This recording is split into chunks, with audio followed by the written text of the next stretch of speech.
geography, and you were mentioning this New Madrid fault line. And the New Madrid is something that I came across early in my days of researching and things like that. All the horror stories of how it would cut the US in half, and now you're telling me that is it a 100-meter stretch of river is just disappearing? That's 100 miles. 100 miles, sorry. Yeah, and there have been numerous earthquakes right around the 3 range, up and down both sides of the Mississippi River, where this fault line also runs. And the issue now, as many people may know, is the Mississippi River in the area of this 100-mile-long fault line is virtually bone dry. And in some of the areas are trying to dredge 24 hours a day now to get the river traffic flowing again, because the barges, including grain and fuel barges, can't make it up and down the Mississippi. And this really has a huge, not just local, but national impact and even international impact in commodity trades, including gasoline products. So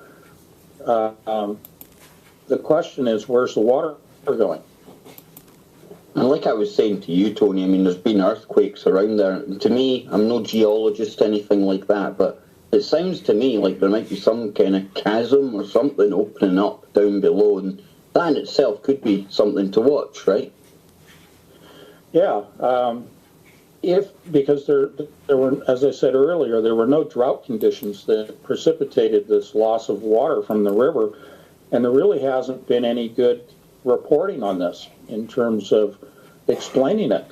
And I agree with you. I'm just going to say I don't think it's necessarily a coincidence. I think if this is coinciding with a fault line, the New Madrid fault line, then it does appear that there's been some tectonic separation, some gaps that perhaps have occurred. We don't have any reports of sinkholes taking place, but there may be gaps that they'll be able to identify in the dry riverbed now and be able to determine where the water has gone to. But this is pretty ominous, because that amount of water itself weighs quite a bit. So you have 2 effects here. One, water weighs about 8 pounds to the gallon. Okay, a gallon of water, U.S. gallon of water, weighs about 8.8 pounds. So that's quite a bit of weight that you're relieving from the riverbed itself. Now that can cause an upheaval of the ground because you're removing the weight. Now that can trigger an earthquake. But the water that is going down into the ground, if that's the scenario, I mean, where's it going to go? Gravity's going to take it underground. If it's filling dry aquifers, it wouldn't have too much of an effect because it would spread out the weight. But if the aquifers are already full, because we had months and months of deluge and flooding taking place, the aquifers can't absorb that water. So where's it going?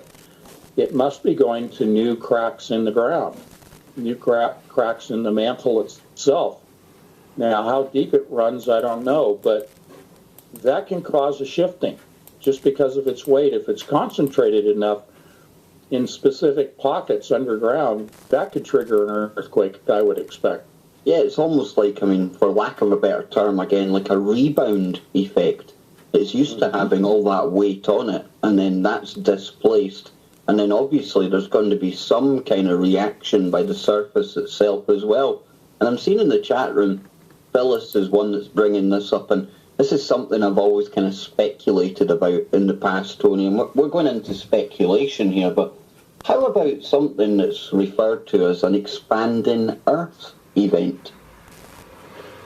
Yeah, we've related that to the discussion in the past about strangelets at the core of the planet, strangelets produced by the Large Hadron Collider at CERN and also in smaller quantities at Brookhaven National Laboratories with the Relativistic Heavy Ion Collider.